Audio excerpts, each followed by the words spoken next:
So 4.11, for the rectifier circuit, let the input sine wave have 120 volts RMS value. Assume the diode to be ideal. Find a value for R so that the peak diode current does not exceed 40 milliamps. Let's do that first. So the rectifier circuit works like this. Whenever the input voltage is positive, and we're gonna have like some positive voltage here, and we're taking, this to be the reference ground, which we normally don't draw, but that is the reference ground here in this circuit. So that would make this node voltage 0. And if this node voltage were anything positive, and we would conduct, a current ID, as long as this current is positive.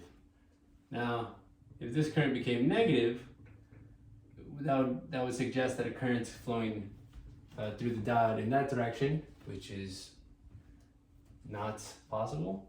So during the negative piece of the input sine wave, the diode will open circuit.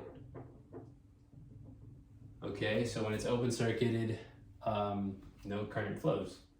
So if we look at the voltage drop across the resistor, it's gonna look like this.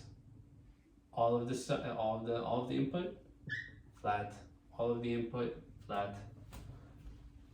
So what's the what value for R should we pick so that the current doesn't exceed 40 milliamps? If the peak voltage is 120 volts RMS, and we don't want that to exceed 40 milliamps, using Ohm's law, you get 3 kiloohms. And what is the maximum voltage seen across the diode? The maximum reverse voltage seen across the diode? Well, you can use a KVL if you already don't see how it would be negative 120 volts. And if you use a KVL, that would be negative VI plus VR plus VD is equal to 0. So then that would be VD is equal to VI minus VR.